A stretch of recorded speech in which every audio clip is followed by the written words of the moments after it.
Samantha Tech Girl is a South African technology and content creator who entered the world of esports broadcasting in 2016. And fast forward to 2020, she has fast cemented herself as a host, interviewer and MC for gaming and technology events in South Africa. Sam's blog, techgirl.co.za, is one of the leading technology and gaming blogs in South Africa, while she also uses platforms such as YouTube, where she produces behind-the-scenes vlogs of events, live streams, gameplay and interviews popular gaming personalities. She's also hosted many esports events around the country while also traveling around the world, sharing her love for all things technology. But today she joins us now via Skype to tell us more about her love for technology. Sam, a very good morning to you. Thank you so much for joining us. Welcome. Good morning. Thanks for having me. In layman's terms, what is esports? So esports is competitive video games, basically guys and girls that play video games competitively for money and prizes. Okay. And you are a well-known host for, being a commentator in this niche industry of esports. How did you get involved and where does the love for gaming stem from? So I've been playing games since I was really young. My dad played, my brother played. My love for esports came about because my brother was actually a competitive esports player and his team always used to come to our house because we had the best internet. So I watched these guys grow up. I went to their tournaments. I was never good enough at the games to compete, but I felt like because I had quite a good insight of how these guys play and what it takes to play at that top level, I just started creating content around that. And then suddenly someone gave me a microphone. Right. And take us through what it really takes to produce your behind-the-scenes vlogs of tech events and, live streams, gameplay. So when I started, it's really easy. I mean, all you need is a camera. You can use your phone now. And I used to just walk around and document what I was seeing and try and share that, because I think that's the great thing about where we are with technology online, is that everyone can join in, everyone can experience these great events and these great experiences. And that was kind of what I wanted to do.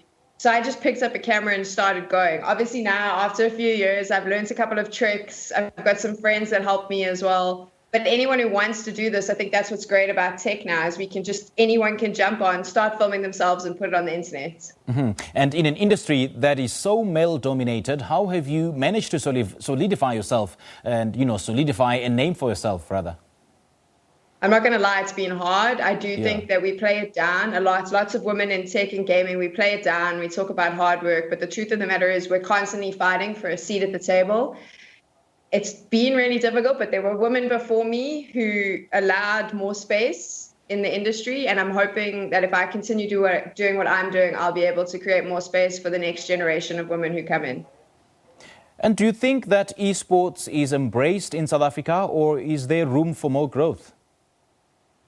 I definitely think there's more room for more growth for esports in South Africa. I think that we have a huge opportunity to be far more diverse in esports in the rest of the world. And I'm hoping that with lockdown, lots more people sitting behind screens and being able to play games more will hopefully see more interest in competitive gaming soon. So in your opinion, who does it appeal to, the youngsters or just about anybody?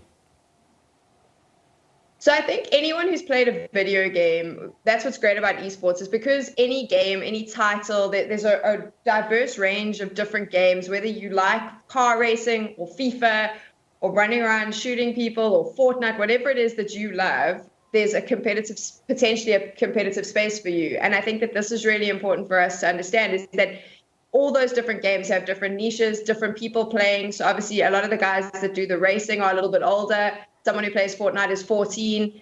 So it has the potential to appeal to a broad range of people. I mean, am I correct to say that it is an ever-evolving sport that needs a bit more attention when it comes to involving anybody who shows an interest in it? I think it is. It's a sport that allows anyone that has a mobile phone, a computer or a console to get involved and compete. But it definitely needs more attention from a South African perspective in understanding where people can compete and obviously ensuring that more kids get access to data so that they can jump online and play. Because that's the biggest thing at the moment that I think we have in South Africa, where there is like a little bit of a divide because data is expensive. So not everyone can jump online every night to compete with their friends. But basically, if you have a phone, you could compete in esports. So it's a far easier thing to jump into than say tennis, where you have to pay for a racket and a coach. If you've got your phone, you can download a free game and start competing. Okay, take us through the content that you always, upload on your blog, techgirl.co.za. What really goes in there and the kind of content that we see there? So the Tech Girl blog and a lot of the stuff that I do online is a mixture of technology and gaming. And really the idea is to have a little bit more fun with it, because obviously there's serious tech journos who review phones and they tell you really serious things and all the numbers that you might not understand. I like to do a little bit more fun stuff. So I'll kind of tell you if the phone cover is going to scratch, if your keys are going to scratch it in your handbag. I'm going to tell you whether it fits in your skinny jeans or not, which seems all trivial, but I guarantee you a lot of people who are buying phones want to know that. So that's kind of the reviews I do. And then I also jump into gaming. I try to do like fun tutorials, teaching people how to get used to a new game, because I know it can be quite scary when you're playing a video game for the first time. It seems a little bit overwhelming. So I try to do like tutorials where I'm like, this is how you start out. This will make life a bit easier. The content on there is really just sharing my love for everything geek and hopefully encouraging more people to love technology and gaming as well. Samantha, you're such a game changer. Thank you so much for sharing your thoughts with us. Thank you. Thank you for having me. It's a pleasure. That was Samantha Wright talking to us about her career as an esports broadcaster.